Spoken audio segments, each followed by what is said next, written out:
మీ ఇంట్లో కార్ని రెంట్కిచ్చి డబ్బు సంపాదించాలనుకుంటున్నారా? అయితే వెంటనే ఈ నెంబర్కి కాల్ చేయండి. నమస్తే, welcome back to Suman TV. నేను మీ సంజయ్. ఈరోజు మనతో పాటు ఉన్నారు మోటివేషనల్ స్పీకర్ మరియు ఎమోషనల్ వెల్నెస్ కోచ్ హరిత అక్కల్ గారు. మేడంతో మాట్లాడి కొన్ని విషయాలు తెలుసుకుందాం. నమస్తే మ్యామ్. నమస్తే సంజయ్.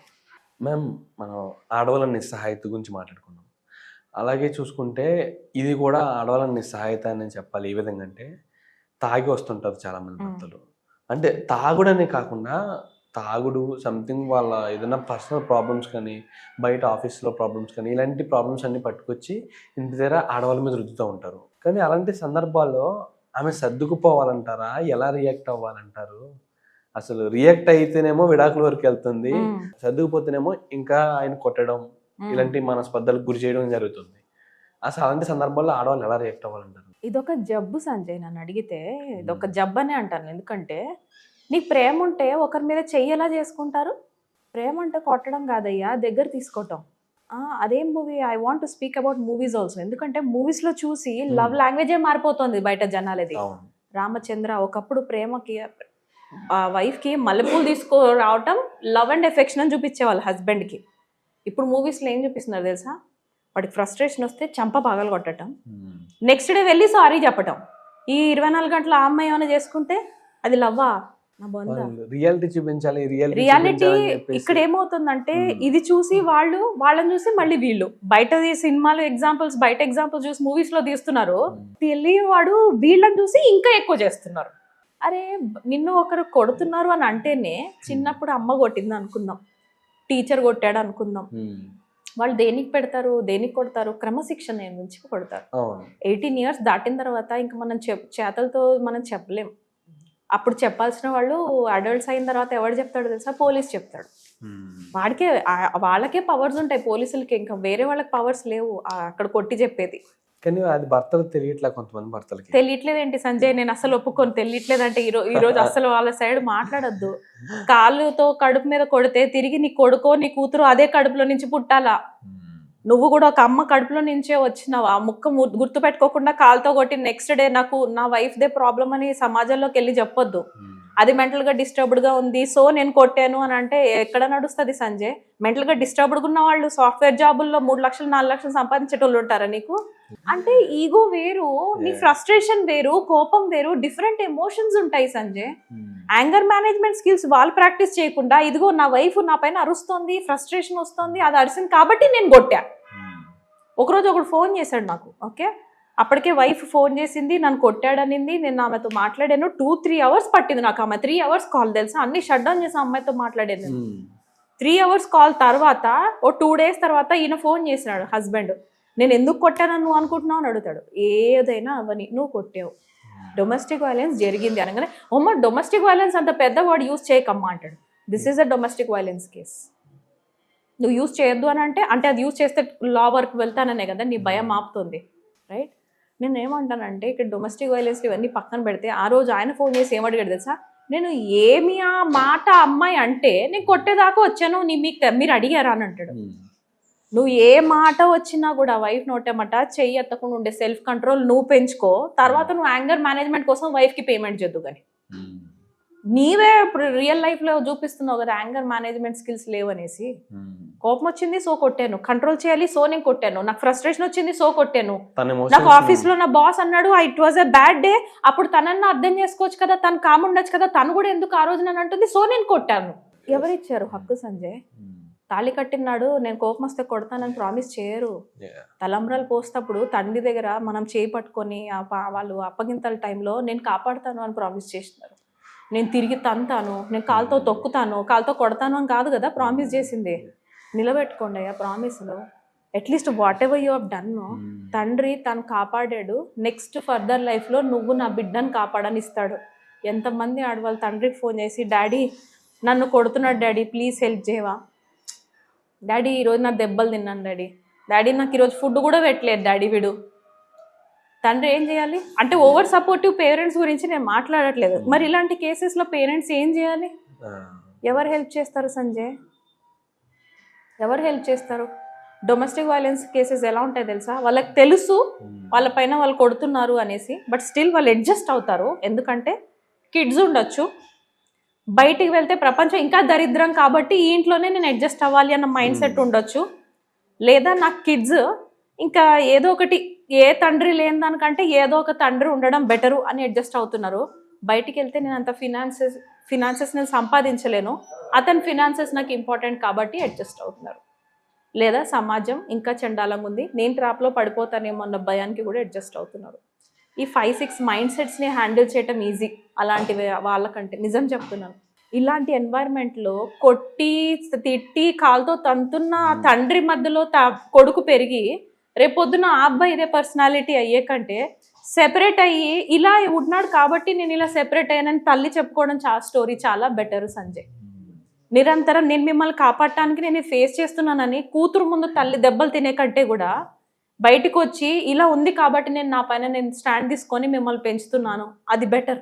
అలానే ప్రతి ఒక్కరు విడిపోతూ ఉంటే అది కూడా రాంగ్ కాదు మ్యామ్. సమాజంలో ఇంకా కలిసి ఉండే వాళ్ళు ఎక్కడ ఉంటారు?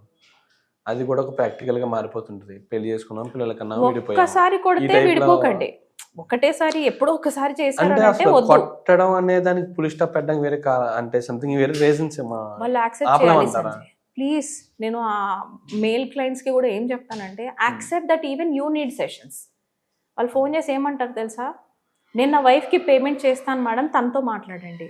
They will not accept that even they talk to me. వాళ్ళు మాట్లాడేదాన్ని పేమెంట్ చేయరు, వాళ్ళు కూడా 1 గంట 2 గంటలు 3 గంటలు మాట్లాడుతూనే ఉంటారు. వాళ్ళకు కూడా హెల్ప్ అయితేనే కదా మాట్లాడుతున్నారు. They don't accept. నేను నీకంటే నేను మెచ్చోడు అన్నాడు నా ముఖం పైన ఒక ఆయన, మరి నువ్వు నాతో ఎందుకు మాట్లాడుతున్నావు? అర్థమైందా? Then you should have gone to them only, no, who are much matured. They will not accept. They will not accept. వాళ్ళకి హెల్ప్ కావాలి, నాకు కూడా ఏదో ఇష్యూ ఉంది, నేను కూడా సాల్వ్ చేసుకోవాలి అని యాక్సెప్ట్ చేస్తలేరు సంజయ్. ఒక్క ఈగోతోని ఫైట్ చేయటం బెటరా, ఫ్యామిలీ ఇంపార్టెంటా, ఈగో ఇంపార్టెంటా? నువ్వు చెప్పు. మన కళ్ళ ముందు మన నెక్స్ట్ జనరేషన్ కదా, మనల్ని చూస్తూ పెరుగుతున్నారు కదా, వాళ్ళు 20 ఏళ్ల తర్వాత వాళ్ళ సంసారాలు ఎలా ఉంటాయి తెలుసా? ఈరోజు మనం బాగు చేసుకోపోతేని అది ఒక 20 ఏళ్ల తర్వాత జీవితం చూడడం, అది కొంచెం దానికోసం ఇక్కడ కొంచెం అడ్జస్ట్ అవుతారా? కౌన్సిలింగ్ సెషన్స్ తీసుకొని కాస్త బయటపడండి రా బాబు. వదిలేమని నేను ఎప్పుడు అనలేదు Sanjay. I never told leave. నేను డివోర్స్ వైపు ఎప్పుడు తోయలేదు. ఇంత జరిగాక వాళ్ళు కౌన్సిలింగ్ సెంటర్ వైపు తిరిగి వాళ్ళ ఎమోషన్స్ని కంట్రోల్ చేసుకోవడం ఇలాంటివన్నీ పక్కన పెడితే అసలు ఈ గొడవలు అనేది రాకుండా ఉండడం అనేది జరగదంటారా? అసలు దానికంటూ సంథింగ్ ఏదన్నా అంటే పర్టికులర్గా ఈ గొడవలు అనేది వాళ్ళ లైఫ్లోకి రాకుండా లైఫ్ని లీడ్ చేయడానికి ఏదన్నా సంథింగ్ ఉన్నా? పొద్దున్న లెగిస్తే మనం గొడవలతోనే బతుకుతాం కదా సంజయ్. పొద్దున్న లేస్తే you will have to fight in your life. Fight లేకుండా నువ్వు ఎక్కడ బతుకుతావు? ఫైట్ అంటే I don't mean arguing, but we need to fight. మన బ్రెయిన్లో మన కోపింగ్ మెకానిజంలో మనం నేర్చుకుందే నిన్నొకడు అంచుతున్నాడు, సో నిన్ను అంచుతున్నాడు కాబట్టి నువ్వు ఎదిరించి బతకాలా. నేను ఎప్పటి నుంచి అరవడం మొదలెట్టాను తెలుసా? I was a very soft child, very calm child. అసలు నాకు అరుపు అన్నదే తెలియదు సంజయ్. ఎప్పటివరకు అయితే నేను కామ్గా ఉన్నన్ని రోజులు నన్నే కొడుతున్నారు, నేను నోరిప్పి తిరిగి అనకపోతే నన్ను డామినేట్ చేస్తున్నారు. I learn this lesson at 5th class. 5th క్లాస్లో I had to shout back. నేను అప్పుడు అరిశాను, వాళ్ళు నన్ను కొట్టలేదు. That is where I learn to shout. Shouting నాకు అక్కడ అలవాటైంది. ఓకే, నేను అరిస్తే నన్ను హిట్టింగ్ దాకా రారు, so I have to learn this technique. వాళ్ళు కూడా కొడుతున్నారు అని అంటే వాళ్ళ ఇన్నర్ చైల్డ్లో వాళ్ళ అమ్మ నాన్నల దగ్గర, లేకపోతే వాళ్ళ సిబ్లింగ్స్ దగ్గర, లేకపోతే నైబర్స్ దగ్గర, ఫ్రెండ్స్ దగ్గర వాళ్ళు ఎంత సపరేషన్కి గురై ఉంటే వాళ్ళు హిట్టింగ్ నేర్చుకున్నారయ్యా. అబ్బాయిలు నేనేం తప్పనట్లేదు. ఆ ఎన్వైర్న్మెంట్లో, టాక్సిక్ ఎన్వైర్న్మెంట్లో వాళ్ళు బతకాలంటే వాళ్ళు నేర్చుకున్న స్కిల్ కొట్టి నేను సర్వైవ్ అవ్వాలి, విచ్ ఈస్ రాంగ్. ఆ ఇన్నర్ చైల్డ్లోకి వెళ్ళి మనం హీలింగ్ చేయకపోతే నెక్స్ట్ లైఫ్లు పాడవుతున్నాయి వాళ్ళ ఫ్యామిలీలో. ఇప్పుడు ఎన్ని కేసెస్ పెరిగిపోతున్నాయి చెప్పు, ఎన్ని పెండింగ్ కేసెస్ ఉన్నాయి కోర్టులలో, ఎన్నెన్ని సాల్వ్ చేస్తారు? కొడుతున్నారు అని పోలీసుల దగ్గరికి వెళ్తే పోలీసులు కూడా అమ్మ ఒక్కసారే కదా, 2 సార్లే కదా అమ్మ కొట్టాడు, వెళ్ళి అడ్జస్ట్ కమ్మ, దీనికోసం కాపురాలు నాశనం చేసుకోకండి పోలీసులు సైతం చెప్తున్నారు. సిచ్యువేషన్స్ అలా మారిపోయినాయి సంజయ్.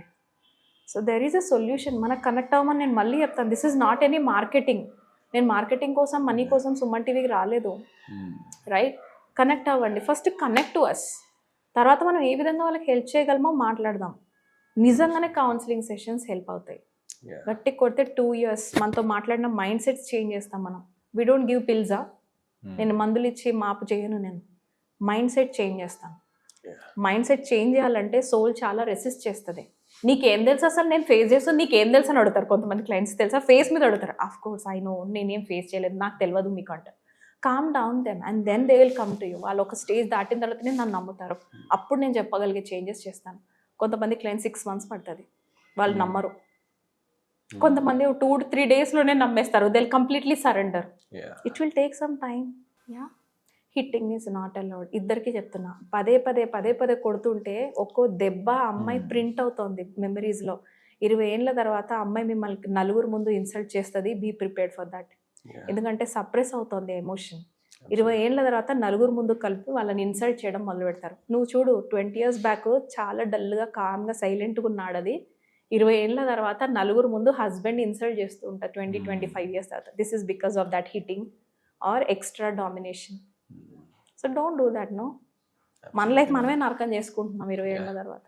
ఇక్కడ ఇద్దరు కూడా అర్థం చేసుకోవాలి మ్యామ్. ఇక్కడ ఒక మగాడు కొట్టడం అనేది ఒక విషయం పక్కన పెడితే, ఒక ఆడది కూడా తన మాటలతో ఇబ్బంది పెట్టడం అనేది కంట్రోల్ ఉండదు. ఇక్కడ చెయ్యి కంట్రోల్ ఉండదు, ఈ ట్రిగ్గర్ ఇక్కడ మాటల కంట్రోల్. మనం ఒక మాట మాట్లాడితే అవతల వాళ్ళు ఏ లెవెల్కి వెళ్తారో అని తెలుసున్నప్పుడు మనమన్నా నోరు మూసుకొని ఉండాలి. నేను అమ్మాయిలను కూడా అంటాను, నేను అమ్మనట్లే.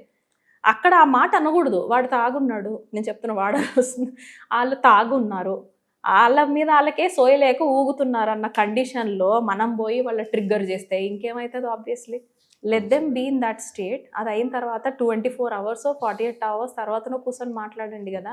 ఆ మూమెంట్లో నువ్వు వెళ్ళి ఏం అక్కడ సాధించాలి నా తలకాయ. Thank you so much.